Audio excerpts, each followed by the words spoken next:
Today we will learn and understand this topic unit and measurement. इस topic में अपन units कैसे आई, उनका use कैसे चालू हुआ, यूनिट्स कितने तरीके की होती है, उनके सिस्टम्स कितने तरीके के होते हैं, वो सब अपन सीखेंगे। तो चलिए शुरू करते हैं अपना ये टॉपिक।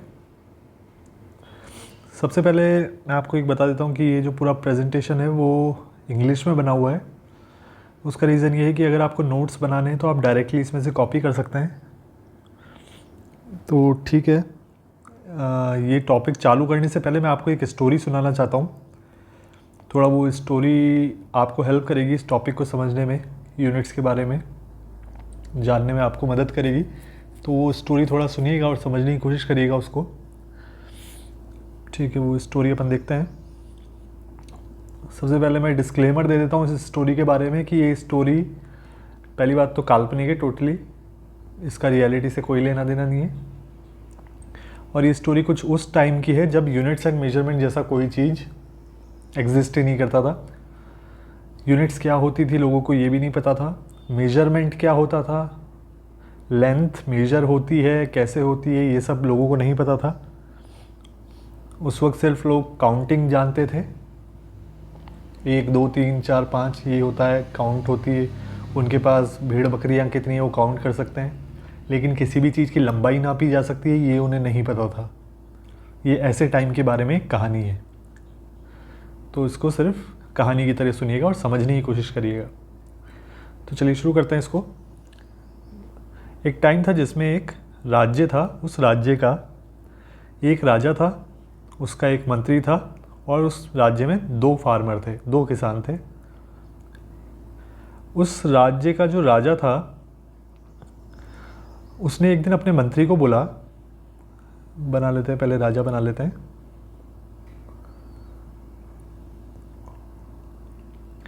उसने अपने मंत्री को बोला कि मंत्री ऐसा करो, अब से हम किसानों से टैक्स लिया करेंगे। टैक्स मतलब लगान, अब से हम किसानों से लगान लिया करेंगे। तो मंत्री ने पूछा महाराज किस चीज़ के लिए? तो राजा ने बोला कि हम उन्हें प्रोटेक्ट करते हैं, आसपास के राज्यों से, आसपास के राज्यों की सेनाओं से हम अपनी सेना लड़ाते हैं। तो हम एक तरीके से उनसे प्रोटेक्शन चार्ज की फॉर्म में, एक ये फीस मान लीजिए, उनको टैक्स मान लीजिए, वो लगान की फॉर्म में हम उनसे लिया करेंगे। तो मंत्री ने बोला ठीक है महाराज। तो उनके पास, किसानों के पास तो सिर्फ गेहूँ मिलेगा महाराज, तो उसके अलावा तो कुछ होगा नहीं। तो महाराज ने बोला ठीक है, तुम जाओ, जिसके पास जितना खेत है, जितना बड़ा खेत है, उन दोनों किसानों को खेत देखो, जिसका बड़ा खेत है उसको उस हिसाब से लगान के बारे में बता दो और वो हर साल लगान दिया करेगा। तो मंत्री गया अपने एक किसान के पास, उसका खेत देखा। पहला किसान, इसका नाम था विजय, और दूसरा किसान, इसका नाम था दीनानाथ। अपन कैलकुलेशन के लिए मान लेते हैं कि जो सबके खेत थे इन दोनों के, उनकी चौड़ाई सेम थी, लेकिन जो भी डिफरेंस था वो सिर्फ लंबाई का डिफरेंस था। तो हमें कैलकुलेशन में थोड़ा इजी हो जाएगा। तो ठीक है, मंत्री गया विजय के पास, मंत्री ने विजय का खेत देखा। अब उस टाइम पे मेजरमेंट कुछ था नहीं, लेंथ मेजर करी जा नहीं सकती थी, इसलिए मंत्री को जाके देखना पड़ता था। वो देख के ही बता सकता था कि उसका खेत कितना बड़ा है। तो मंत्री ने विजय का खेत देखा, देख के बोला कि यार तुम्हारा खेत तो ठीक ठाक है, तुम ऐसा करो 3 बोरी गेहूँ हर साल लगान के रूप में दिया करोगे। विजय ने बोला ठीक है महाराज, ठीक है मंत्री। तो मंत्री फिर दीनानाथ के पास गया, दीनानाथ का खेत देखा, उसको खेत थोड़ा छोटा लगा विजय के कंपेरेटिवली। तो उन्होंने बोला ऐसा करो तुम 2 बोरी दिया करोगे हर साल। दीनानाथ ने बोला ठीक है मंत्री जी। ऐसा चलता रहा, काफ़ी साल बीत गए, नॉर्मल सब कुछ अच्छा खासा चल रहा था। उसके बाद 7-8 साल बाद हुआ ये कि काफ़ी फार्मर्स की तादाद उनके राज्य में बढ़ने लग गई। अपन मान लेते हैं लगभग 100 फार्मर्स उनके राज्य में हो गए जो फार्मिंग करते थे और वहाँ सेटल हो गए, क्योंकि उनका राज्य अच्छा खासा प्रॉस्परस हो रहा था, फल फूल रहा था। तो मंत्री परेशान, अब हर 100 फार्मर्स के पास जाता, उनका खेत देखता, फिर लगान बताता, क्योंकि नापने का कोई तरीका नहीं था तो देखना पड़ता था मंत्री को जा के। तो मंत्री परेशान, मंत्री परेशानी में गया राजा के पास, राजा को बोला महाराज मैं बड़ा परेशान हूँ, मुझे अपना और काम भी करना होता है और ये एक काम और जुड़ गया है कि मुझे हर फार्मर के पास जाना पड़ता है, उसका खेत देखना पड़ता है और फिर उसको लगान बताना पड़ता है। 100 फार्मर्स हो गए हैं और ऐसे बढ़ते जा रहे हैं फार्मर्स, ये तो समस्या सुलझाइए महाराज।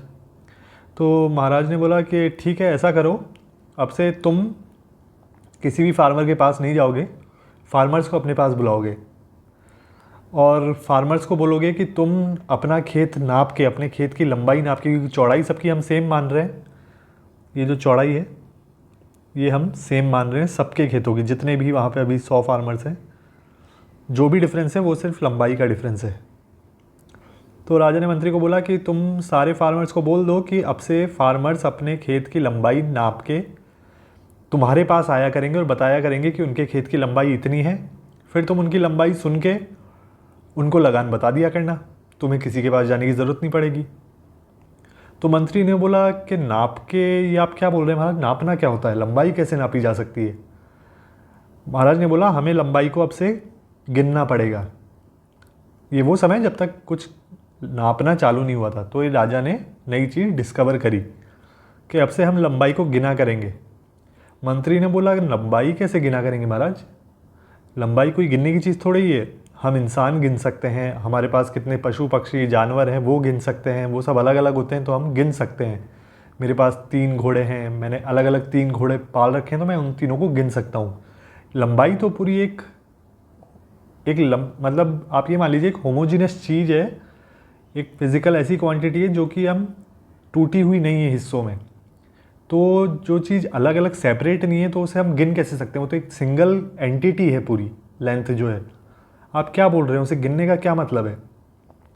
तो महाराज ने बोला देखो वो बात तुम्हारी सही है, हर खेत की लेंथ अलग अलग है और एक सिंगल एंटिटी के रूप में है हर लेंथ। तो हमें हर लेंथ को पहले तोड़ना पड़ेगा, बांटना पड़ेगा, फिर जितने भी वो हिस्सों में बटी है उन हिस्सों को अलग अलग एंटिटी मान के, अलग अलग हिस्सा मान के उसे काउंट करना पड़ेगा। तो जितना काउंटिंग हुआ उतना उस खेत की लंबाई हुई। तो मंत्री को पहले थोड़ा समझ में नहीं आया, तो मंत्री ने फिर से बोला महाराज एक बार आप वापस से समझाइए आप क्या कहना चाह रहे हैं। महाराज ने बोला चलो ठीक है मैं समझाता हूँ तुम्हें। उसने बोला कि पहले तो मैं तुम्हें लंबाई किस हिस्से में बांटनी है उसके बारे में बताता हूँ। तो मंत्री ने पूछा हाँ महाराज बताइए। तो राजा ने बोला अब से, आज के बाद से मेरा ये जो राइट हैंड है उसकी जितनी लंबाई है उस लंबाई को हम ईल बोला करेंगे। क्या बोला करेंगे? ईल। ईल उतनी लंबाई है जितनी मेरे हाथ की लंबाई है, उतनी लंबाई को हम ईल बोला करेंगे। 2 पॉइंट के बीच में उतनी अगर लंबाई है जितने मेरे हाथ की लंबाई है उस लंबाई को हम ईल बोला करेंगे। मंत्री ने बोला ठीक है महाराज उतनी लंबाई को अब से ईल बोलेंगे। तो महाराज ने बोला ऐसा करो आप 100 लकड़ियाँ लाओ, जितने फार्मर्स हैं उतनी लकड़ियाँ लाओ और उन सारी लकड़ियों को इस लंबाई में तोड़ दो। तो मंत्री ले आया, तो मंत्री ने 100 लकड़ियों को इस लंबाई में तोड़ दिया और इस लंबाई को बोलते हैं महाराज ईल। तो मतलब ये सारी लकड़ियाँ ईल की लंबाई में टूट गई। अब महाराज ने बोला ठीक है अब ये सारी लकड़ियाँ हर फार्मर में बांट दो और उनको बोलो कि अपने अपने खेत को ईल की लंबाई में बांटे और जितने हिस्सों में वो खेत बटा फिर ईल की लंबाई में उतने हिस्से काउंट करके वो तुम्हें आके बताएं कि वो इतने हिस्सों में बटा। मंत्री ने बोला ठीक है महाराज मैं ऐसा करता हूँ। तो मंत्री गया विजय के पास, विजय को बोला कि ये लो अपनी डंडी, इस ईल की लंबाई के हिसाब से अपने खेत को बांटो और बांट के फिर मुझे बताओ कि तुम्हारे खेत कितने ईल में बटा। तो विजय ने बांटना चालू किया, लकड़ी ली, रखा, इसको यहाँ मार्क किया, फिर लकड़ी इधर रखी, फिर इसको इधर मार्क किया, रखी, मार्क किया, ऐसे करके उसने अपना खेत काउंट किया, तो उसने देखा कि उसका खेत 1 2 3 4, थोड़ा बहुत जो हिस्सा बचा उसे इग्नोर कर दिया कि इसको इग्नोर करो। मंत्री ने बोला इतना नहीं, प्रिसीजन इतना नहीं चाहिए हमें, तुम बस जितने हिस्सों में बट रहा है उतना बता दो। तो उसने बोला कि मेरा 4 हिस्सों में डिवाइड हुआ है ईल के हिसाब से। तो विजय ने क्या बोला कि मेरा खेत जो है वो है 4 टाइम्स ऑफ ईल। ऐसे ही फिर दीनानाथ को दिया, तो दीनानाथ ने भी वही किया जो मंत्री ने बोला, डंडी रखी ईल की लेंथ की, अपने खेत को बांटना चालू किया।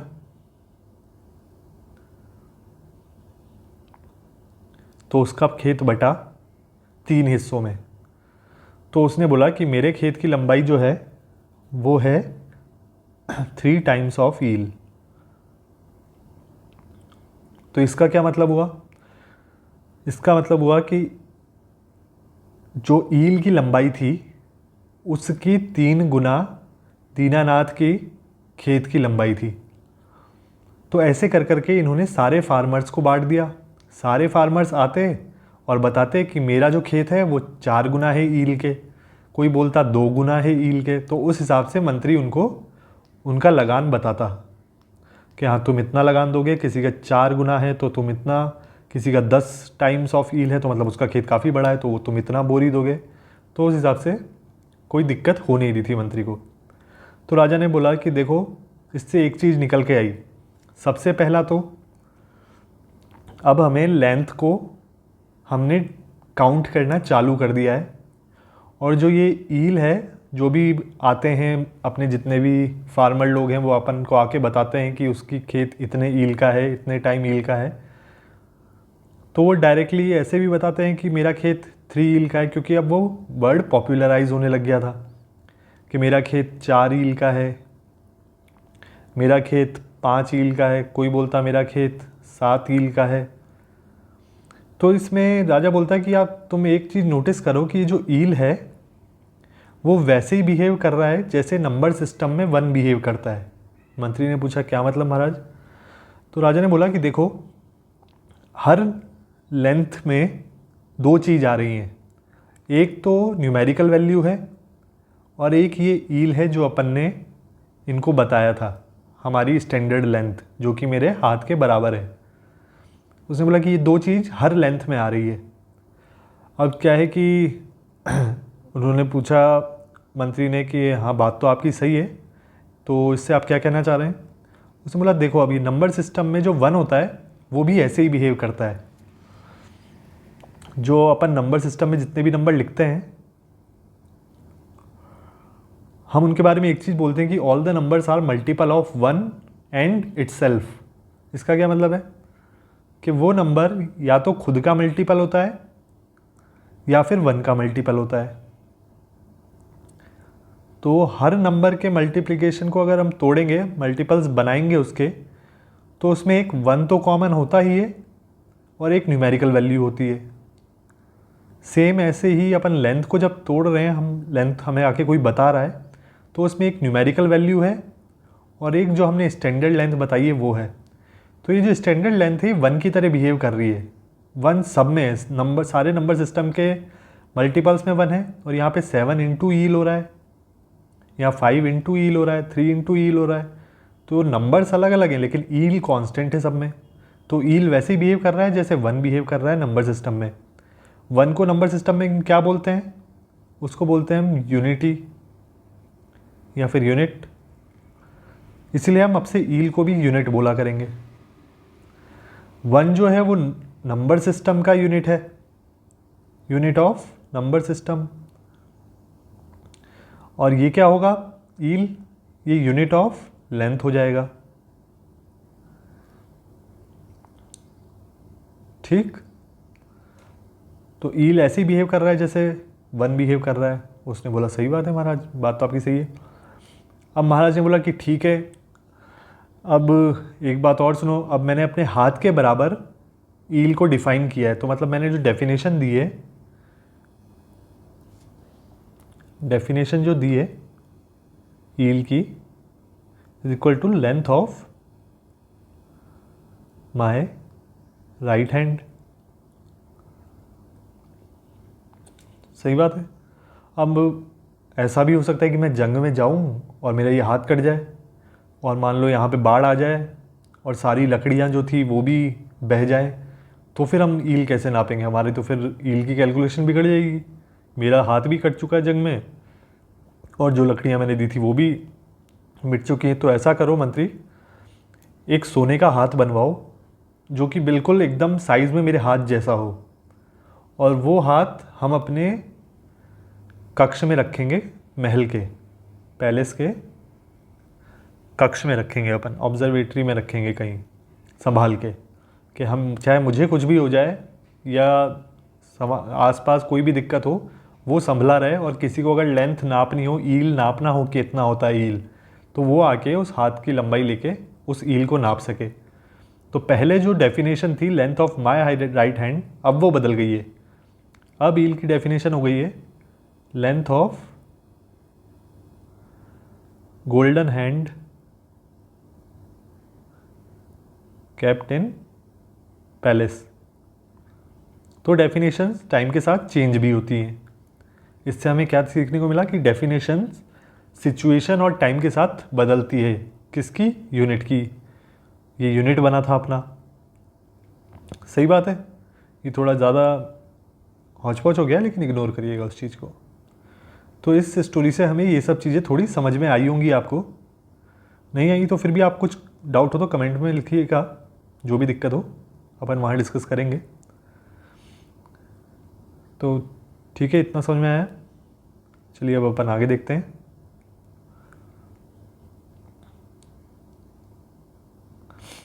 ठीक है, ये देखिए,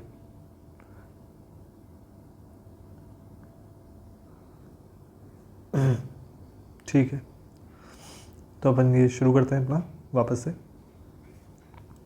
तो अपन ने अभी तक ये देखा कि यूनिट की शुरुआत शायद कैसे हुई होगी, क्योंकि उसकी ज़रूरत कहीं ना कहीं पड़ी थी हम सबको उस टाइम पे, जब ये सब मेजरमेंट्स नहीं हुआ करते थे। तो हमें कहीं ना कहीं जिस तरीके से हमें ज़रूरत पड़ती है हम उस तरीके से उन चीज़ों को इन्वेंट करते हैं।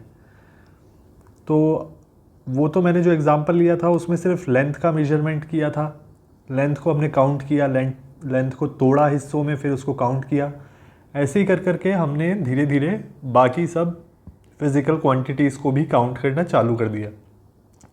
जैसे कि मास एक सिंगल एंटिटी है, लेकिन हमने उसको भी हिस्सों में तोड़ा। हर हिस्से का अमाउंट कितना होगा वो हमने पहले डिसाइड किया एज अ यूनिट, कि किलोग्राम मान लो तो हर हिस्से को हमने किलोग्राम में तोड़ा, ग्राम मानो तो ग्राम में तोड़ा, है ना। तो हर हिस्से में तोड़ा और जितने हिस्से बने उतनी की काउंटिंग कर ली और बता दिया कि ये इतने टाइम्स ऑफ किलोग्राम हो गया। अगर मैं अपनी बात करूं तो अगर मेरा वज़न आज 75 kg है, 75 kg है, तो मतलब मेरी बॉडी में जितना भी मास है वो 75 हिस्सों में काउंट किया गया है और हर हिस्से का मास किलोग्राम है। तो टोटल कितना हुआ? हर 75 हिस्से हैं, हर हिस्से किलोग्राम के हैं, हर हिस्से का मास किलोग्राम है, तो मतलब टोटल मास हो गया 75 kilogram, 75 times of a kilogram. तो ऐसे करके हमने टाइम को तोड़ा, फिर टाइम मतलब अपने समय को तोड़ा, समय को काउंट किया। हमारा टेम्परेचर होता है उसको काउंट किया, टेम्परेचर को हिस्सों में तोड़ा। तो ऐसे करके हमने बहुत सारी फिज़िकल क्वांटिटीज़ जैसे जैसे हमारे यूज़ आने लगे, जैसे जैसे हमें ज़रूरत पड़ने लगी, वैसे वैसे हमने उनको यूनिट में कन्वर्ट करना चालू कर दिया। हर किसी की यूनिट बनाने लग गए, उस यूनिट में हम तोड़ते गए और काउंट करते गए। उस तरीके से उन चीज़ों का मेजरमेंट होना चालू हो गया। तो अब देखिए कि अपना जो फिज़िकल वर्ल्ड है उसमें जितनी भी फिज़िकल क्वांटिटीज़ हैं, अब ये फिज़िकल वर्ल्ड में फ़िज़िकल क्वांटिटीज़ का क्या मतलब है कि देखिए हम अपने इमोशंस को मेजर नहीं कर सकते, क्योंकि हमारे जो इमोशंस हैं वो फिज़िकल क्वांटिटी नहीं है। हम उन्हीं को मेजर कर सकते हैं जो कि फ़िज़िकल क्वांटिटीज़ हैं, समझ रहे हैं ना। तो हम सिर्फ फिज़िकल क्वांटिटीज़ को मेजर कर सकते हैं। तो उसको मेजर करने के लिए हमें दो चीज़ों की ज़रूरत पड़ रही थी, एक था यूनिट और एक उसके आगे आने वाली न्यूमेरिकल वैल्यू। ये दो चीज़ों की हमें ज़रूरत पड़ती है कोई भी फिज़िकल क्वांटिटी को मेजर करने में। और वो क्या शो करता है, जो भी अपना न्यूमेरिकल वैल्यू आता है किसी भी यूनिट के आगे, वो न्यूमेरिकल वैल्यू हमें एक तरीके से कंपैरिजन बताता है, कंपेयर करता है वो उसकी स्टैंडर्ड यूनिट के। कि अगर मान लो कि किसी भी चीज़ का वज़न 5 केजी है, तो उसका मतलब है कि उसका वज़न 5 टाइम्स ऑफ अ केजी है ना। हमें बिना उसको वज़न तोले, बिना उसको हाथ में उठाए हम उसके वज़न को फील कर सकते हैं। अगर मैंने ये सुना कि उसका वज़न 5 केजी है, तो बस इतना सुनने में ही मैं उसके वज़न को फील कर सकता हूँ, चाहे मैंने वो चीज़ देखी भी ना हो। किसी ने मुझे बस बताया है कि हाँ उस चीज़ का वज़न 5 केजी है, इतना सुनने में ही मैंने उसका वज़न फील कर सकता हूँ, क्योंकि मैंने 1 केजी को फील किया हुआ है। ऐसी लेंथ हो गई। अगर कोई बोलता है कि हाँ उस लड़के की लंबाई 6 फीट है, 6 फुट का है, तो हमने उस लड़के को कभी देखा नहीं है मान लो, फिर भी हम इमेजिन कर सकते हैं कि हाँ 6 फुट का है, इतना लंबा होता होगा। क्यों? क्योंकि हमें पता है फुट कितना होता है। यूनिट वहाँ काम आती है अपने, कि हम उसे एक तरीके से जो न्यूमेरिकल वैल्यू होती है वो कंपेयर करती है उसकी स्टैंडर्ड यूनिट से। जो स्टैंडर्ड यूनिट है उससे, जो भी हम यूनिट यूज़ कर रहे हैं उससे कंपैरिजन करने में काम में आ रही है वो न्यूमेरिकल वैल्यू। और ये जो टोटल मिला के हम बोलते हैं न्यूमेरिकल प्लस यूनिट, वो एक तरीके से कंपैरिजन ही हो रहा है उसका। ऐसे कोई चीज़ मान लो 4 मीटर है किसी चीज़ की लेंथ, तो उसका मतलब है कि उसकी लेंथ 4 टाइम्स ऑफ मीटर है। हमने कभी देखा नहीं उस चीज़ को जिसकी लेंथ है, किसी ने हमें बताया कि उस चीज़ की लेंथ 4 मीटर है, तो भी हम इमेजिन कर सकते हैं बिना देखे, है ना, कि हाँ उसकी लंबाई इतनी होगी।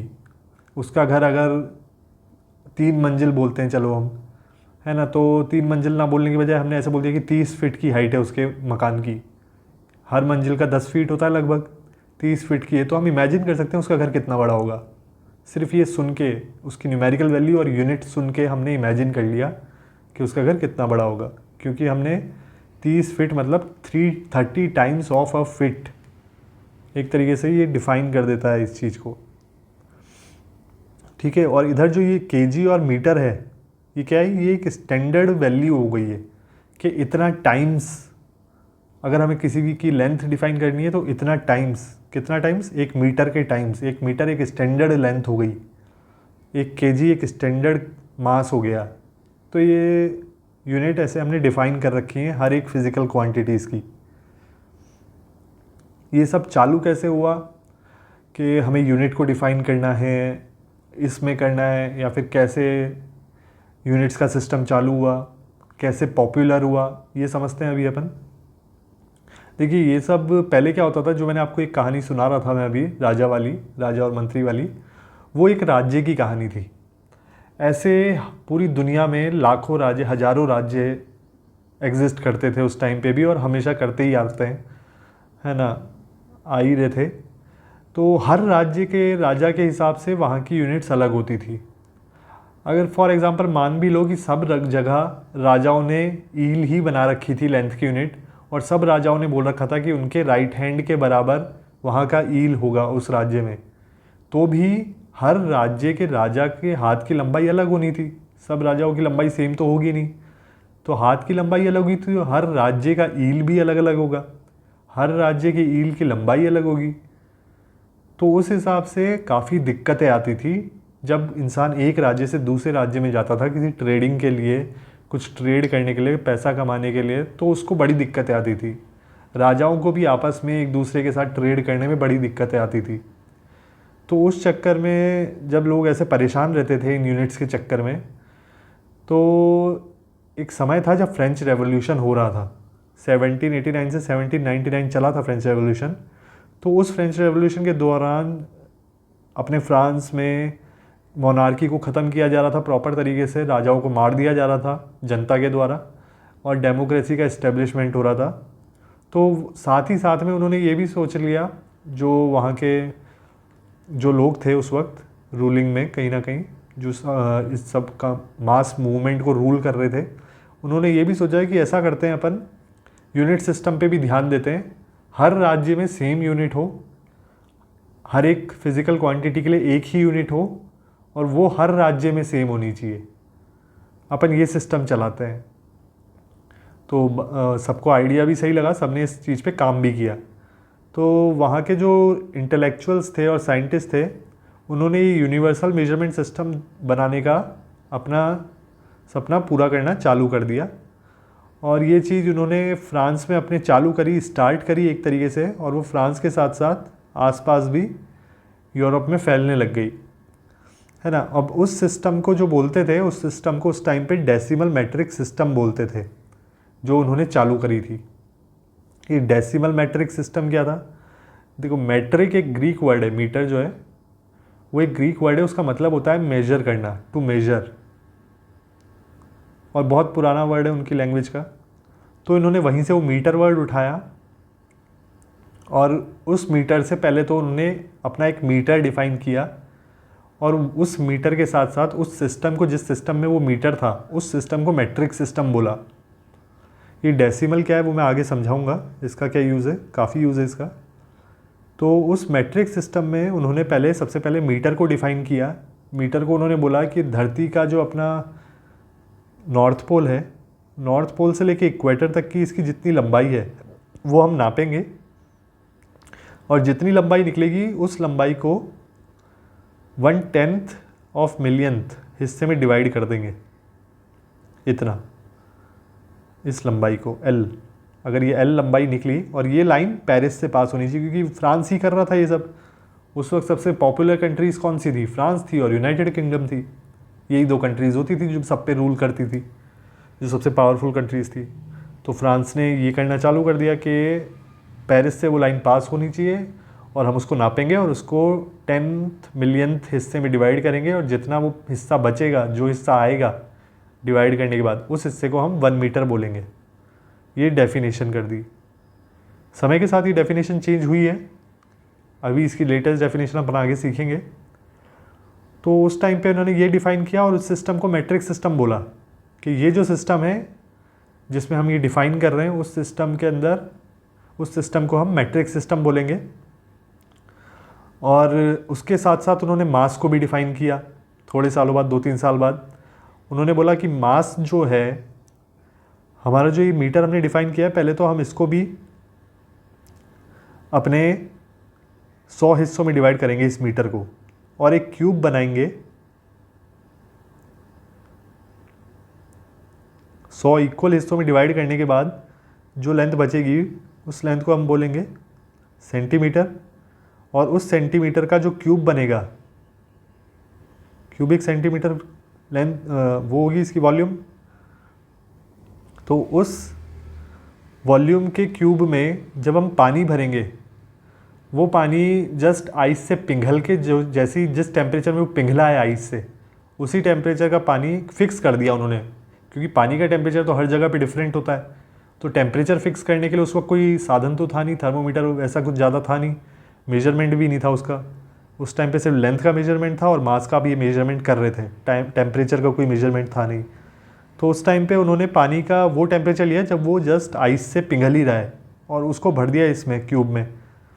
और अब जो उस पानी का मास आया, उस पानी का मास, वो मास होएगा 1 ग्राम। ये इन्होंने डिफाइन किया, मास ऑफ वाटर। कितना वाटर? जितना वाटर इस क्यूबिक सेंटीमीटर के क्यूब में आ जाता है, उतने वाटर के मास को 1 ग्राम इन्होंने बोला। ठीक है, 2 यूनिट इन्होंने डिफाइन कर दी, एक मीटर डिफाइन कर दी और एक 1 ग्राम डिफाइन कर दिया उस टाइम पे। और ये डेसिमल बेस्ड सिस्टम जो है अपना, ये जो डेसिमल बेस्ड मैट्रिक सिस्टम है, वो 10 दिसंबर 1799 में फ्रांस में अडॉप्ट किया गया था इन्होंने, ऑफिशियली पेपर वर्क के साथ। और ये जो मैट्रिक सिस्टम था अपना, ये फ्रांस के साथ साथ जब नेपोलियन का टाइम चल रहा था, उसने काफ़ी जंग लड़ी थी और काफ़ी देशों को कॉन्कर किया था। तो जहाँ जहाँ वो नेपोलियन गया, उसने अपना ये मैट्रिक सिस्टम फैलाया, है ना। और जहाँ उसके बाद भी फ्रांस ने काफ़ी कॉलोनीज़ बनाई हैं। तो जहाँ भी फ्रांस जाता था वो अपना सिस्टम लेके जाता था, और वहाँ पे वो सिस्टम इस्टेब्लिश होता था। अब ये फ्रांस का अपोजिट जो उस वक्त सबसे बड़ा राइवल था, वो था ब्रिटेन, यूके को ये चीज़ पसंद नहीं थी कि फ्रांस अपना सिस्टम बना रहा है, तो यूके ने बोला कि हम आपका सिस्टम तो नहीं एक्सेप्ट करेंगे, हम अपना सिस्टम जो पहले से चलता आ रहा है उसको वो इम्पीरियल सिस्टम बोला करते थे, इम्पीरियल सिस्टम, हम तो वही फॉलो करेंगे। तो फ्रांस ने बोला ठीक है, तुम्हें जो करना है तुम करो। तो फ्रांस ने बोला कि ठीक है, तुम अगर अपना सिस्टम में इम्पीरियल सिस्टम यूज़ करना चाहते हो तो उसमें हमें कोई प्रॉब्लम नहीं है, तुम अपना सिस्टम चलाना चलाओ, हम जहाँ जहाँ जाते हैं हम अपना सिस्टम चलाएंगे। और ऐसे ही जैसे फ्रांस ने अपना अपना कॉलोनीज़ बनाई और वहाँ अपना सिस्टम चलाया, ब्रिटेन ने भी काफ़ी जंग लड़ी और अपनी कॉलोनीज़ बना रखी थी, तो वहाँ पे वो अपना इम्पीरियल सिस्टम बनाते थे।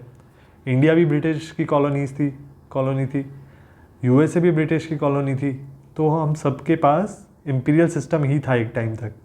हम जो अपनी हाइट फीट में मेजर करते हैं वो फीट एक इम्पीरियल सिस्टम में आता है। अपने जो फ्रांस का मैट्रिक सिस्टम था उसमें मीटर आता था, हम अपनी हाइट मीटर में या सेंटीमीटर में नहीं बताते हैं, हम अपनी हाइट फीट में बताते हैं, क्योंकि हमें आदत पड़ी हुई है उस चीज़ की। ये फीट जो ब्रिटिशर्स लाए थे अपने साथ। और सेम चीज़ आप अमेरिका में देखेंगे तो वहाँ पे तो अभी पूरा ही मीटर सिस्टम ही चलता है। अमेरिका हुआ, म्यांमार हुआ और लाइबेरिया हुआ, ये 3 कंट्रीज़ ऐसी हैं जहाँ पे आज के टाइम में प्रेजेंट में इम्पीरियल सिस्टम चलता है, जो मैट्रिक सिस्टम को अभी अडॉप्ट नहीं कर रही। बाकी सारी कंट्रीज़ ने मैट्रिक सिस्टम अडॉप्ट किया हुआ है। तो ठीक है, तो ब्रिटेन ने अपना खुद का ब्रिटिश यूनिट सिस्टम जो वो बोलते थे वो वही यूज़ कर रहे थे। ठीक है, अभी डेसिमल सिस्टम जो मैं आपसे बात कर रहा था कि डेसिमल सिस्टम आपको बताऊंगा ये डेसिमल सिस्टम क्या होता है और इसकी ज़रूरत क्या पड़ी। अब देखिए, हम जो भी यूनिट यूज़ करते हैं लेंथ की, जैसे उस कहानी में राजा ने अपने आम की लेंथ को ईल बताया था और ईल को एज अ यूनिट डिफाइन किया था, उस ईल से वो क्या मेजर कर सकते थे? वो खेत मेजर कर सकते थे आराम से, ज़्यादा दिक्कत नहीं होती। वो घर मेजर कर सकते थे, घरों की लंबाई मेजर कर सकते थे, इंसानों की लंबाई मेजर कर सकते थे, जानवरों की लंबाई भी मेजर कर सकते थे। लेकिन पहाड़ मेजर कर सकते थे क्या? अगर उनके आता कि नहीं मेरे को तो पहाड़ की लंबाई कितनी है वो मेजर करना है, तो वो परेशान हो जाते उससे, क्योंकि वो लेंथ बहुत छोटी है पहाड़ के सामने। ईल एक बहुत छोटी लेंथ हो जाती। या फिर अगर मान लीजिए उन्हें एक छोटी लेंथ के हिसाब से अगर देखा जाए तो गेहूं का दाना है, अगर उन्हें गेहूं के दाने की लेंथ नापनी होती ईल के कंपैरेटिवली तो उन्हें बड़ी दिक्कत होती, क्योंकि ईल बहुत बड़ी लेंथ हो जाती है गेहूं के दाने के कंपैरेटिवली। और इंसान क्या करता है, ज़्यादातर वो यूनिट सिस्टम को ऐसे रखता है कि यूनिट सिस्टम के आगे आने वाली जो न्यूमेरिकल डिजिट है वो डेसिमल में ज़्यादा बड़ी ना हो, डेसिमल से पहले उसकी 2-3 से ज़्यादा 2 या 3 से ज़्यादा लंबी डिजिट ना हो। अगर गेहूं की लेंथ वो ईल में नापते तो उनको शायद डेसिमल के बाद कुछ ऐसा सा याद रखना पड़ता, 1498 ऐसे करके कुछ, या फिर 00009876 times of ell is a length of grain, ऐसा कुछ याद रखना पड़ता, जो कि उनके लिए थोड़ा कम्बरसम हो जाता, दिक्कतदायी हो जाता। तो इंसान ऐसी चीज़ें नहीं याद रखना चाहता है, वो इजी बनाना चाहता है अपने मैट्रिक सिस्टम को कि उनको दिक्कत ना हो। तो उनको फिर हर एक चीज़ के लिए अलग यूनिट डिफ़ाइन करनी पड़ती। ग्रेन के लिए हो सकता है वो निल यूनिट डिफ़ाइन करते। निल एक ऐसी यूनिट होती जिसकी लंबाई, जैसे ईल की लंबाई राजा के हाथ के बराबर थी, नील की लंबाई एक ग्रेन के साइज़ के बराबर होती।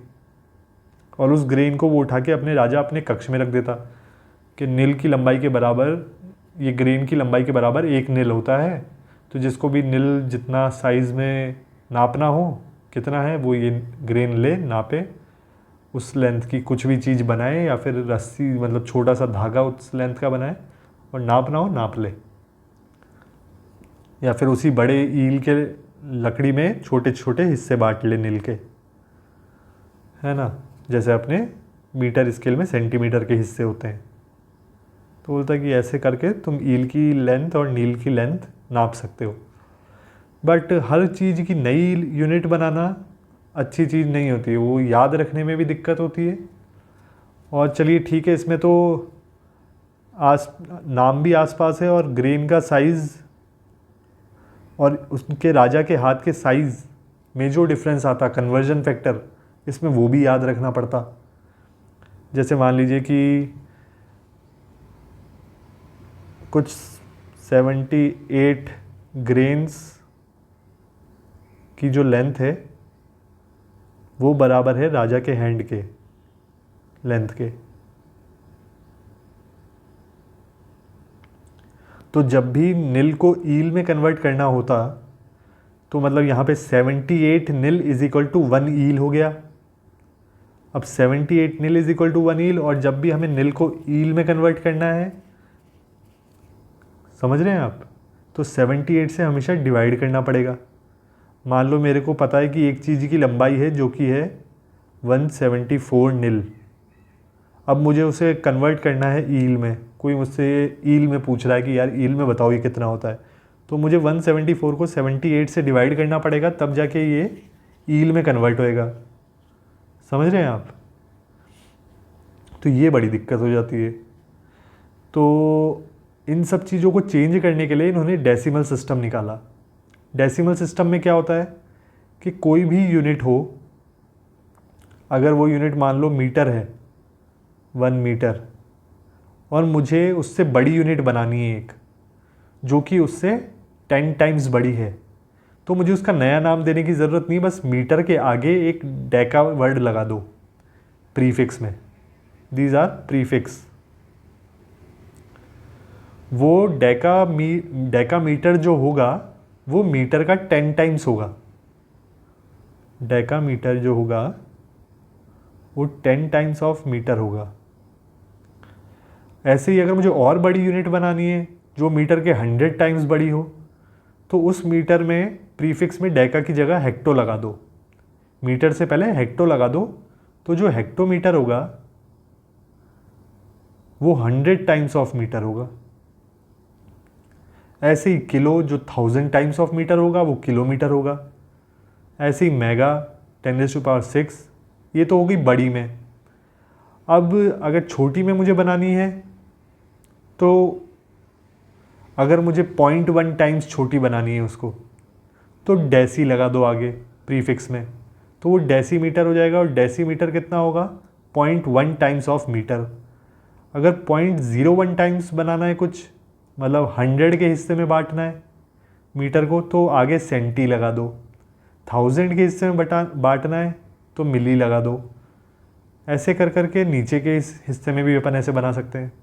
तो ये होता है डेसिमल सिस्टम, क्योंकि ये 10 की पावर में काम करता है। यहाँ पे जो कन्वर्जन फैक्टर था वो 78 था, और यहाँ पे जो कन्वर्जन फैक्टर होंगे वो 10 की पावर में होंगे।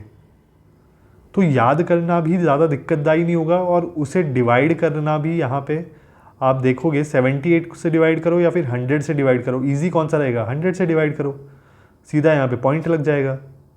समझ रहे हैं? 100 से डिवाइड करना बहुत ईजी है 78 के कंपेरेटिवली। तो कन्वर्जन फैक्टर्स भी काफ़ी कम होते हैं इसमें, है ना। उनको आप इजीली याद भी रख सकते हो, और उनको कन्वर्ट करने में भी कोई दिक्कत नहीं होती है आपस में। तो यहाँ पे डेसिमल सिस्टम फ्रांस वालों ने अपने मैट्रिक सिस्टम में जोड़ा हुआ था कि हम जो अपने मैट्रिक सिस्टम को बनाएंगे वो डेसिमल सिस्टम के साथ बनाएंगे। उसकी जो भी यूनिट्स हमें बड़ी यूनिट्स यूज़ करनी होंगी उनको एज अ प्रीफिक्स यूज़ करके उतने टाइम्स 10 के उतने टाइम्स हम उसे मल्टीप्लाई कर देंगे। छोटी होगी तो 10 की पावर माइनस के टाइम्स हम उसे मल्टीप्लाई कर देंगे।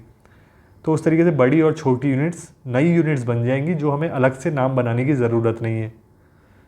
जैसे कि अगर अपन इम्पीरियल सिस्टम में देखें तो लेंथ की यूनिट अगर एक फीट होती है तो उसकी छोटी यूनिट होती है इंच। 1 फीट कितना होता है? 12 इंच के बराबर। तो अगर मुझे इंच को फीट में कन्वर्ट करना है तो हर बार 12 से डिवाइड करना पड़ेगा, तब जाके वो फीट में कन्वर्ट होएगा, है ना। तो 12 से डिवाइड करना आसान है या 10 से डिवाइड करना आसान है? ऑब्वियसली 10 से डिवाइड करना आसान है।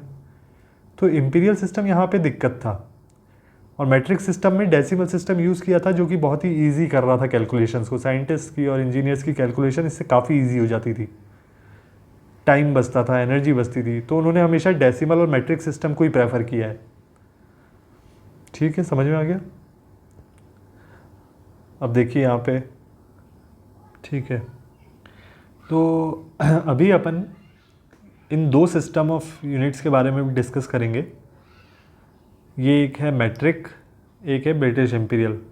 मैट्रिक जो अपनी उन 3 कंट्रीज़ के अलावा, अमेरिका, म्यांमार एंड लाइबेरिया के अलावा जिन भी कंट्रीज़ में चलती है वो सब मैट्रिक चलती हैं, और ब्रिटिश वाली सिर्फ उन 3 में ही चलती है, ब्रिटिश इम्पीरियल। बेसिकली इसको ब्रिटिश को तो अब नाम ब्रिटिश तो हटा ही दो, कोई मतलब नहीं है इसका, क्योंकि ब्रिटेन भी खुद मैट्रिक पे है, तो सिर्फ इम्पीरियल सिस्टम बोलो। और यूएसए में भी इसको अपने खुद के नाम से बुलाया जाता है। तो इनके बीच में जो भी डिफरेंसेस है वो अपन देखते हैं, इनका प्रोग्रेस कैसे हुआ धीरे धीरे वो देखते हैं अपन। मैट्रिक सिस्टम में सबसे पहले जो यूनिट्स को डिफाइन नहीं, बेसिकली यूनिट्स को as a base unit define किया गया, वो कहाँ से चालू हुआ उसका देखते हैं। 1832 के अराउंड एक साइंटिस्ट थे, कार्ल फ्रेडरिक गॉस, मैथमेटिशियन थे। ये अपनी इक्वेशंस पे काम कर रहे थे कुछ, है ना, उनकी इलेक्ट्रोमैग्नेटिक से रिलेटेड, और जो भी कैलकुलेशंस वो करते थे उसमें उन्होंने देखा कि मिलीमीटर, मिलीग्राम और सेकंड यूनिट जो है बहुत ज़्यादा यूज़ हो रही हैं। तो उन्होंने बोला कि मैं ऐसा करता हूँ कि मैट्रिक सिस्टम में इन 3 यूनिट्स को as a base unit define कर रहा हूँ। बेस यूनिट का मतलब है कि ये 3 यूनिट्स हैं, बाकी सारी यूनिट्स जो भी होंगी वो सब इन 3 यूनिट से डिराइव होंगी। ये बेस यूनिट है, इनका नाम है खुद का, मिलीमीटर, मिलीग्राम और सेकंड।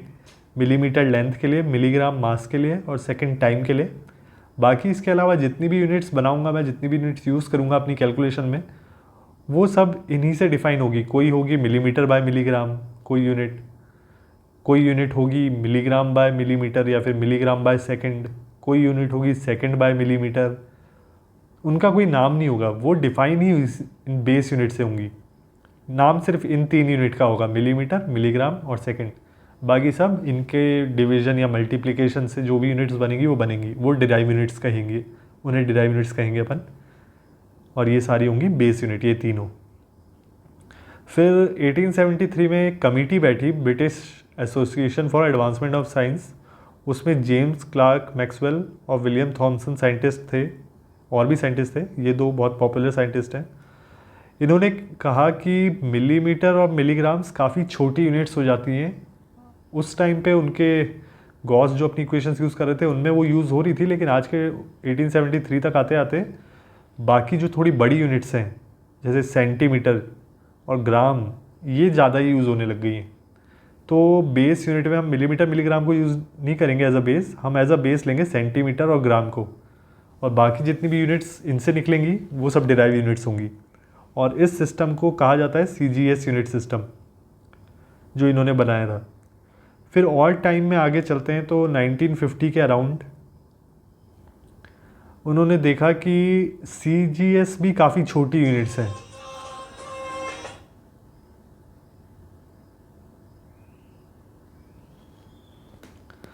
सॉरी, वो फ़ोन बज गया था मेरा। तो उन्होंने देखा कि CGS भी काफ़ी छोटी यूनिट्स हैं, और वेट फॉर अ सेकेंड। हाँ, तो 1950 के अराउंड क्या हुआ कि साइंटिस्टों ने देखा कि CGS यूनिट भी काफ़ी स्मॉल यूनिट्स हैं। डे टू डे लाइफ में जो भी वो इन्वेंशंस कर रहे हैं, जो भी इंजीनियर्स बना रहे हैं, या फिर जो नॉर्मल लोग हैं जो अपनी डे टू डे लाइफ में, चाहे वो घर का साइज़ हो या फिर अपने सड़कों पे जो भी हम नई सड़कें बना रहे हैं, या फिर जो मशीनें हम बना रहे हैं, कार्स बना रहे हैं, तो जो भी हम बना रहे हैं उनमें सेंटीमीटर, ग्राम, सेकंड को अगर हम एज अ बेस यूनिट देखेंगे तो कैलकुलेशंस बढ़ रही हैं। जो न्यूमेरिकल वैल्यू उनके आगे आ रही है वो बहुत बड़ी आ रही है। तो उन्होंने बोला कि हमें और बड़ी यूनिट को यूज़ करना पड़ेगा। तो उन्होंने मीटर, किलोग्राम और सेकंड, उन्होंने 1950 में इसको एज अ MKS सिस्टम, नया सिस्टम डिफ़ाइन किया कि हम MKS, मीटर, किलोग्राम, सेकंड, इन 3 यूनिट को एज अ बेस यूनिट मानेंगे, और बाकी सारी यूनिट जो भी इनके मल्टीप्लिकेशन और डिवीजन से आएगी वो डिराइव यूनिट्स होंगी। तो ये MKS सिस्टम जो है वो सबसे ज़्यादा पॉपुलर हुआ और सबसे ज़्यादा यूज़ हुआ साइंटिस्ट्स के बीच में। फिर 1960 के अराउंड क्या हुआ कि MKS के अंदर जो पहले 3 ही यूनिट थी, उसके अंदर काफ़ी यूनिट्स जुड़ने लग गई थी बीच बीच में। वो आगे अपन डिस्कस करेंगे कौन कौन सी यूनिट जुड़ी थी। तो वो काफ़ी, अभी 3 यूनिट थी इसलिए MKS 3 अल्फ़ाबेट्स का लेटर था, लेकिन 1960 तक ये 7 हो गए थे यूनिट्स। अब 7 लेटर का बोलने के लिए वो MKS, एम्पियर, कैंडेला और अपनी मोल, ये सब अगर अपन यूज़ ऐसे बोलेंगे MKS CDM तो बड़ा अजीब लगेगा। तो उन्होंने बोला कि इन सातों यूनिट के अपन अगर मिक्सचर को देखें तो वो एज अ SI सिस्टम हम उसको बोलेंगे अब से, सिस्टम इंटरनेशनल, जिसको अपन फ्रेंच में ऐसे लिखते हैं सिस्टम इंटरनेशनल, इंग्लिश में अपन लिखते हैं इंटरनेशनल सिस्टम ऑफ यूनिट्स ऐसे। तो वो एज अ SI सिस्टम उसे बोला। पहले MKS सिस्टम यूनिट बोलते थे जब 3 यूनिट थी, जब 7 यूनिट हो गई तो वो उसे SI सिस्टम बोलने लगे। तो SI सिस्टम फिर उसके बाद पॉपुलराइज हुआ और आज तक उसे SI सिस्टम ही बोलते हैं और SI सिस्टम ही चल रहा है अब, जो यूटिलाइज हो रहा है। दूसरी तरफ अगर अब इम्पीरियल सिस्टम को देखें तो इम्पीरियल सिस्टम में जितनी भी यूनिट्स आई थी वो सब पुराने राजा महाराजाओं के द्वारा, रोमन्स के द्वारा, एंग्लो सेक्सन्स जो थे उनके द्वारा अपने अपने इलाके से लाई गई यूनिट्स थी, जो कि ब्रिटेन और फ्रांस और इस यूरोप में वर्क कर रही थी। तो ब्रिटेन ने वो बदलने की कोशिश नहीं करी, उन्होंने उसे एक्सेप्ट कर लिया कि हम चेंज नहीं होंगे। वो पाउंड, फुट, राजा, जैसे मैंने हैंड जो ईल बताई थी वो अपने हैंड के बराबर थी राजा के, ऐसे ही एक राजा ने अपने फुट के बराबर एक यूनिट बताई थी। तो ये सब वैसे ही बनी थी, राजा महाराजाओं ने बनाई थी ये गैलन, ये सब यूनिट्स चल रही थी। तो यही उन्होंने एज अ इन्हें एक्सेप्ट कर लिया। बट इसको डिफ़ाइन किया गया 1824 में, एक वेट एंड मेजरमेंट एक्ट निकाला। उन्होंने बोला कि ठीक है, ये सब यूनिट्स जो हैं उनको अपन डिफ़ाइन तो कर देते हैं कि 1 पाउंड होगा कितना। तो वो सब इस वेट एंड मेजरमेंट एक्ट के थ्रू हुआ था। और इस सिस्टम को foot, pound and second system भी बोलते हैं, foot, pound, second, imperial system को। ठीक है, आगे देखते हैं। अभी units in SI system versus imperial system, कौन कौन सी यूनिट्स होती है इम्पीरियल सिस्टम में और SI सिस्टम में, अपन अब ये देखेंगे। हम देखें फिजिकल क्वांटिटीज़ कौन कौन सी होती हैं। Mass is a physical quantity, length is a physical quantity, area is a physical quantity, volume is a physical quantity. Imperial system में अपन इन चारों के बारे में देखते हैं अभी। मास में कौन कौन सी यूनिट यूज़ करते थे ये लोग, वो करते थे आउंसेस, पाउंड, इम्पीरियल टन, और भी होती थी, मोस्टली यूज़ होने वाली यही थी। 1 पाउंड कितना था, मतलब वो मैं बता रहा था ना, 1 यूनिट है, उससे बड़ी यूनिट की ज़रूरत पड़ी तो हमें दूसरी यूनिट का नाम रखना पड़ा। तो ऐसे ही पाउंड आउंसेस से बड़ी यूनिट थी, आउंसेस बहुत छोटी यूनिट होती है, पाउंड उससे बड़ी यूनिट, और इम्पीरियल टन बहुत बड़ी यूनिट है, imperial ton 2240 times of pound है। यहीं पे अपना अगर अपन डेसिमल सिस्टम देखते तो हमें इस तरीके का कन्वर्जन फैक्टर यूज़ नहीं करना पड़ता, कितना कॉम्प्लिकेटेड हो जाता है इससे मल्टीप्लाई और डिवाइड करना। इसकी जगह अगर हम 10 से मल्टीप्लाई करें या फिर 1000 से मल्टीप्लाई करें वो ज़्यादा ईजियर है। तो हमने मैट्रिक सिस्टम में डेसिमल सिस्टम को अडॉप्ट किया हुआ है, इन्होंने पहले से चलता आ रहा था तो इन्होंने इसको एज इट इज़ यूज़ किया हुआ है। इम्पीरियल सिस्टम में कोई भी चेंज नहीं आया है।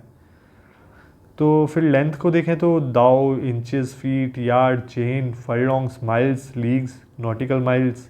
नॉटिकल माइल्स में और माइल्स में क्या डिफरेंस है, नॉटिकल माइल्स पानी की लेंथ नापने में काम आती है। जो भी सी बॉडीज़ हैं, मतलब अपने जो शिप्स होते हैं वो जितना डिस्टेंस ट्रेवल करने वाले हैं सी के ऊपर, उस डिस्टेंस को वो नॉटिकल माइल्स में काउंट करते हैं, है ना। जो भी उनकी एयरफोर्स है, नेवी है, वो सब सी के ऊपर जितना डिस्टेंस ट्रेवल करने वाली है, सी के ऊपर का जितना डिस्टेंस होता है वो सब नॉटिकल माइल्स में कैलकुलेट करते हैं वो। अब 1 फीट कितना होता है, वो 12 इंचज़ का कन्वर्जन फैक्टर इसका 12 रहता है। 1 यार्ड का 3 फीट, 1 माइल का 1760 यार्ड, वो सब पहले निकाला हुआ है उन लोगों ने, तो वो एज इट इज़ चलता आ रहा है। 1 नॉटिकल माइल फैथम में 1000 होता है, और उसको अगर किलोमीटर में देखें, जो कि एक SI सिस्टम है, SI यूनिट है, तो आप देखो 1 नॉटिकल माइल 1.85 किलोमीटर के बराबर होता है, कितना लंबा होता है ये। एरिया में देखें तो कौन कौन सी यूनिट आती है, एक पर्च आती है, एक रॉड आती है, एक एकड़ आती है, और भी आती है, इन सब में और भी यूनिट्स हैं। जैसे आप लेंथ में देखें तो ये जो मैं पिक लगाई हुई है, ये सब लेंथ की यूनिट्स हैं, ये सारी यूनिट लेंथ की यूनिट्स हैं। इसमें आप देखिए जैसे फुट हो गया, ये फुट हो गया, ये अपन इसके बारे में थोड़ा बहुत समझते भी हैं, इंच और फुट के बारे में, बाकी सब तो हमने कुछ सुनी भी नहीं आज तक। तो आप देखें तो 12 इंचेस बराबर 1 फुट, यानी कि 12, आप देखिए इनमें सब में एक एरो बना हुआ है, ये एरो है, ये एरो है, तो ये जहाँ से निकल रहा है और ये एरो जहाँ जा रहा है, तो ये जो कन्वर्जन फैक्टर है जहाँ से निकल रहा है वहाँ मल्टीप्लाई होता है और सामने वाले का डिफाइन होता है। जैसे 12 inches is equals to 1 foot. ऐसे ही अगर गंटर चेन को देखें और फरलोंग को देखें तो 10 Gunter chain is equals to 1 furlong. ऐसे उन लोगों को याद रखना पड़ता है इस चार्ट को, इतने सारे कन्वर्जन फैक्टर्स याद रखने पड़ते हैं, किसका कौन सा कन्वर्जन फैक्टर है वो सब याद रखना पड़ता है। ठीक है, अपन इसमें आते हैं वॉल्यूम की। देखिए गिल, पिंट, क्वार्ट, गैलन, ये सब अलग अलग यूनिट्स हैं। 1 गिल 4 क्वार्ट के बराबर होता है, 1 क्वार्ट 2 पिंट के बराबर होता है, 1 पिंट 4 गिल के बराबर होता है। ये सब अलग अलग यूनिट्स हैं। अब अपन इंपीरियल सिस्टम की यूनिट्स देख रहे थे, अब एसआई सिस्टम की यूनिट्स देखते हैं। कि अपन को इतना तो पता चल ही गया है कि फिज़िकल क्वांटिटीज़ अपने पास बहुत सारी हैं। अब सब फिज़िकल क्वांटिटीज़ के लिए तो हम यूनिट नहीं बना सकते, है ना। सब फिज़िकल क्वांटिटीज़ के लिए बनाना चाहेंगे तो फिर 10,000 10,000 पता नहीं कितनी यूनिट्स बनानी पड़ेंगी। सबको याद रखना अपने आप में एक अलग दिक्कत पैदा हो जाएगी। तो बेटर ये है कि कुछ बनाइए, कुछ यूनिट्स बनाई जाए और बाकियों को उनसे डिराइव किया जाए, जो कि अपनी डिराइव यूनिट्स कहलाई जाती हैं। तो बेस यूनिट जैसे एमके सिस्टम में 3 बेस यूनिट थी, मीटर, किलोग्राम, सेकंड। सीजीएस में 3 बेस यूनिट थी। एसआई सिस्टम में अपन ने 7 बेस यूनिट्स बनाई हैं। कौन कौन सी यूनिट्स हैं वो? लेंथ के लिए मीटर, मास के लिए किलोग्राम, टाइम के लिए सेकंड, टेम्परेचर के लिए केल्विन, करंट के लिए एम्पियर, अमाउंट ऑफ सब्सटेंस के लिए मोल, ल्यूमिनस इंटेंसिटी के लिए कैंडेला।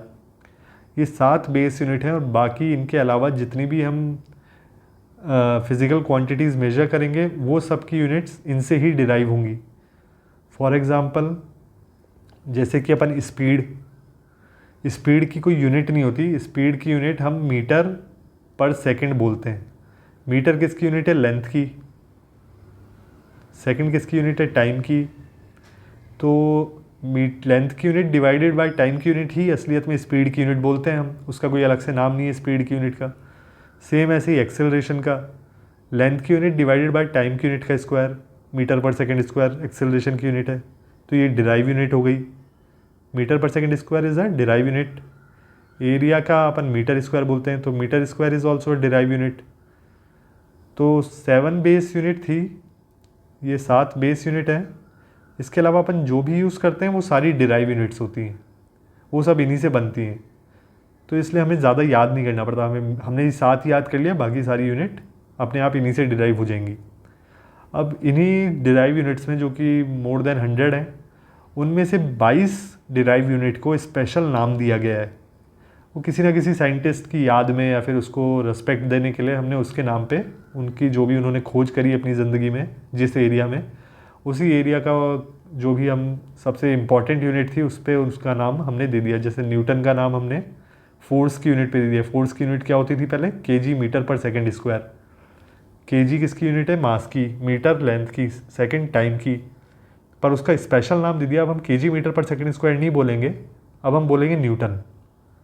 ये स्पेशल नाम दे दिया। ऐसे करके हमने 22 यूनिट्स का स्पेशल नाम दिया है।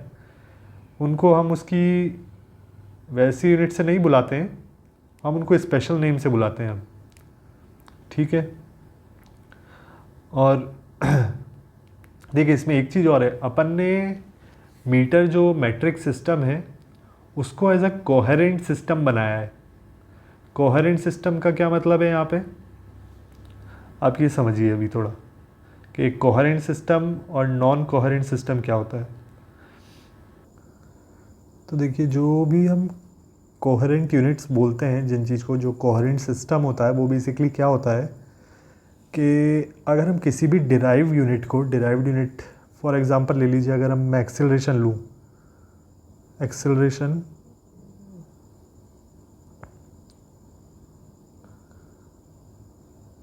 को अगर किसी भी डिराइव यूनिट को मैं उसकी बेस यूनिट में तोड़ के लिख रहा हूँ, अगर उसकी इक्वेशन को मैं बेस यूनिट में लिख रहा हूँ, तो उनमें जो कन्वर्जन फैक्टर आना चाहिए वो 1 आना चाहिए। 1 should be the conversion factor only.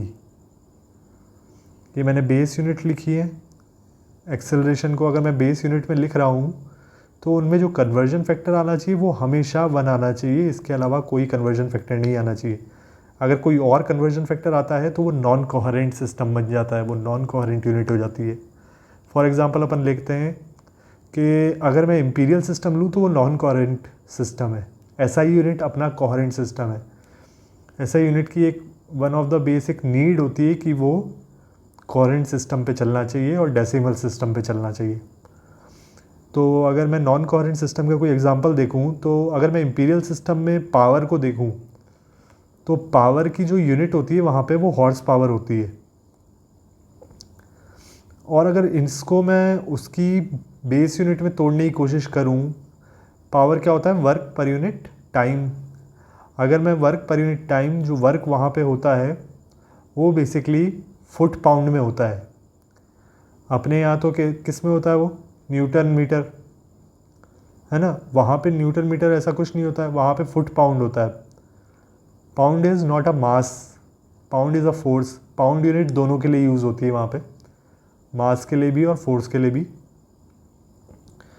तो फुट पाउंड पर सेकंड में अगर मैं हॉर्स पावर को कन्वर्ट करूँ तो 1 फुट पाउंड पर सेकंड नहीं आएगा, वो आएगा 550 फुट पाउंड पर सेकंड।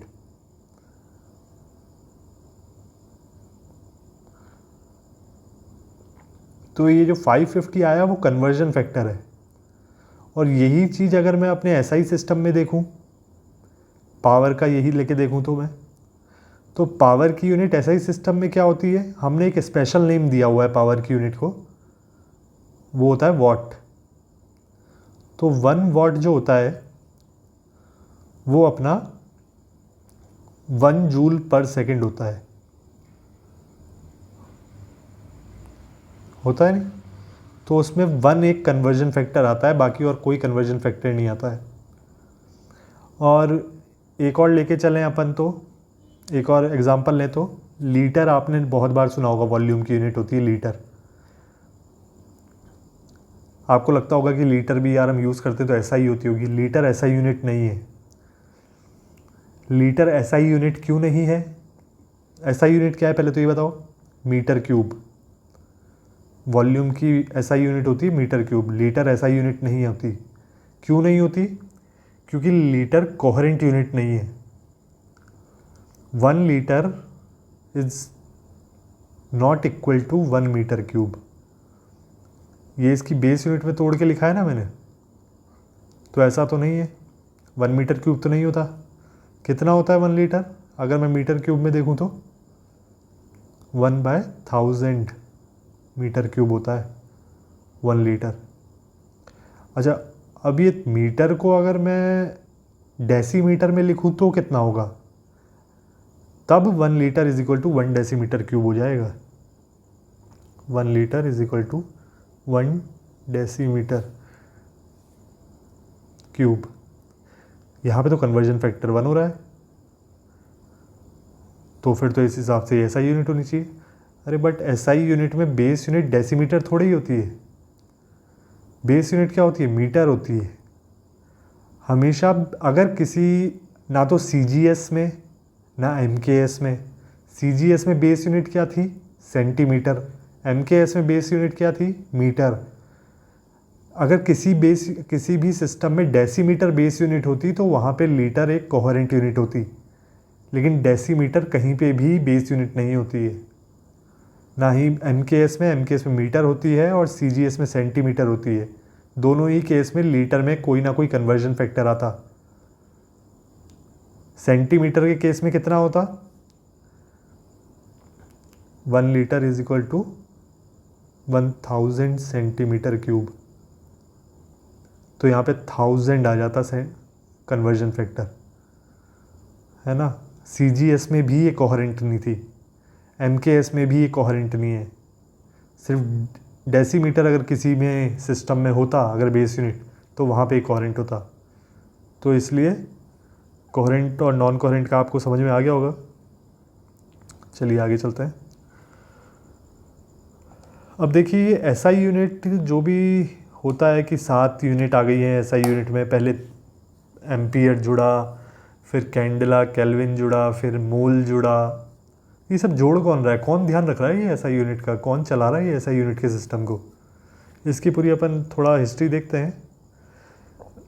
सबसे पहले तो इसकी शुरुआत हुई थी 1875 में, जब सबसे पहला एक ट्रीटी साइन हुई थी, एक इंटरनेशनल ट्रीटी जिसे मीटर कन्वेंशन कहा जाता है। ये पहली ऐसी ट्रीटी थी जिसमें इतने स्टेट, इतनी कंट्रीज साथ में जुड़ के एक न्यूमेरिकल सिस्टम को सपोर्ट करने के लिए इकट्ठा हुई थी। 17 कंट्रियों ने पहले साथ में इसमें ट्रीटी में साइन किया था। आज के टाइम में वो 63 हो गई हैं कंट्रीज़, इंडिया भी उसका मेंबर है ना। और उस ट्रीटी में एक ऑर्गेनाइजेशन का जन्म हुआ था, उस ऑर्गेनाइजेशन का नाम था International Bureau of Weight and Measures. उसका अगर फ्रेंच में नाम देखेंगे हम तो उसके फ्रेंच के नाम के जो इनिशियल्स होंगे ना वो BIPM से होंगे। वो फ्रेंच का नाम थोड़ा अजीब था, वो लिखा भी नहीं जाता मेरे से, इसलिए मैंने उसका इंक्लूड नहीं किया, लेकिन उसके इनिशियल BIPM से होते हैं और इसका नाम भी BIPM से ही फेमस रहता है। इंग्लिश में जब हम उसको कन्वर्ट करते हैं तो उसकी फुल फॉर्म बनती है International Bureau of Weight and Measures. ये एक ऑर्गेनाइजेशन इस ट्रीटी में, जो मीटर कन्वेंशन की ट्रीटी थी उसमें इस ऑर्गेनाइजेशन का जन्म हुआ था। और ये जो BIPM जो है वो CGPM, एक General Conference of Weight and Measures है, उसकी अथॉरिटी में काम करता है BIPM। और BIPM को जो एक तरीके से हम ये कह सकते हैं कि CIPM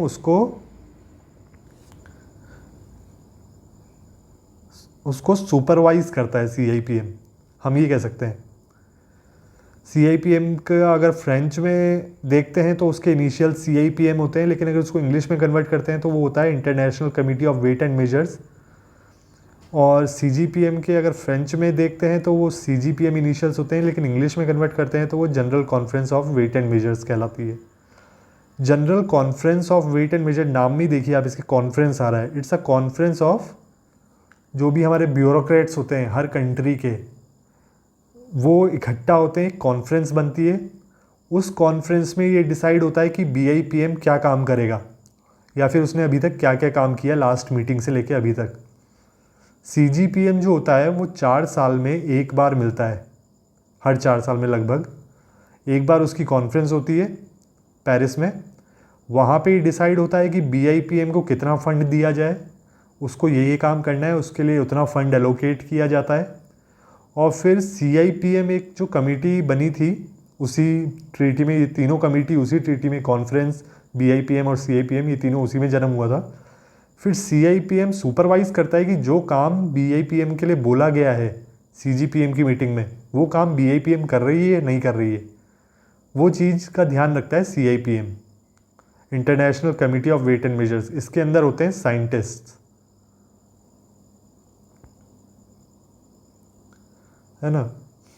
तो और ये हर CGPM की मीटिंग में एक ड्राफ्ट बनाया जाता है, जो BIPM का काम होता है उसका एक ड्राफ्ट बनाया जाता है, वो दिखाया जाता है, सब डिस्कस करते हैं, सारे स्टेट, सारी कंट्रियों के ब्यूरोक्रेट्स कि ये काम हुआ है और ये काम होना बाकी है। फिर उस हिसाब से उसका बजट डिसाइड होता है उस मीटिंग में, उस कॉन्फ्रेंस में।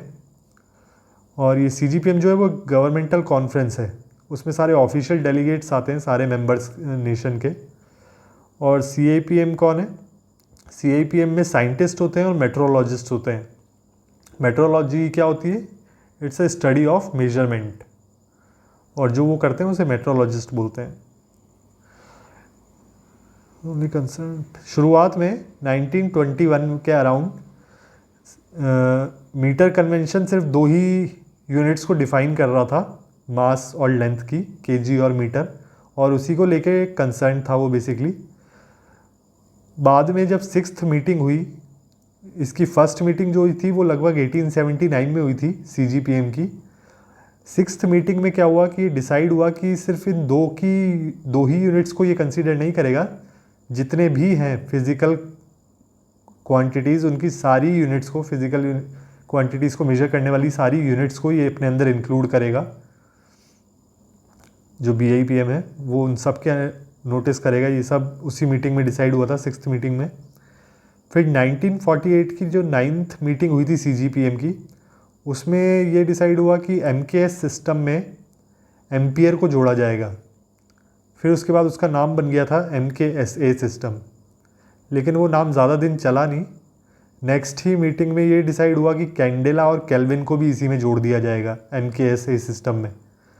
फिर वो नाम अजीब सा हो जाता है MKSACD, तो उससे बेटर है कि उसको SI यूनिट में ही उसको ऐसे बोलना चालू कर दो कि it is a international system of unit, जिसे फ्रेंच में बोला जाता है सिस्टम इंटरनेशनल। उसका शॉर्ट फॉर्म है SI। जैसे CIPM फ्रेंच का शॉर्ट फॉर्म है, CGPM फ्रेंच का शॉर्ट फॉर्म है, वैसे SI भी फ्रेंच का शॉर्ट फॉर्म है। लेकिन उसको इंग्लिश में जब हम कन्वर्ट करते हैं तो वो बनता है इंटरनेशनल सिस्टम ऑफ यूनिट।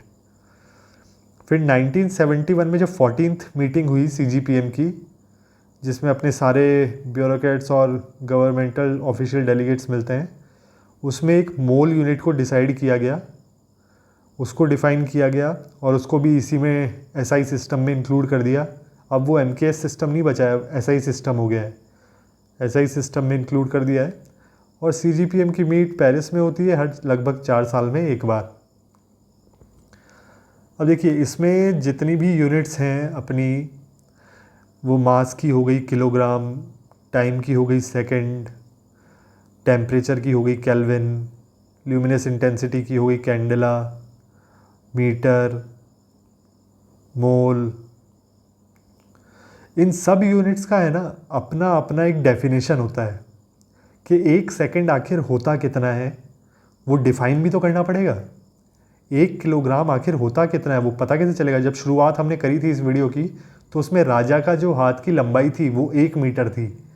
उसमें राजा ने डिफ़ाइन किया था कि 1 मीटर कितना होगा, उसके हाथ की लंबाई जितना होगा। फिर बाद में उसने सोने का हाथ बना दिया था, डेफिनेशन चेंज कर दी थी।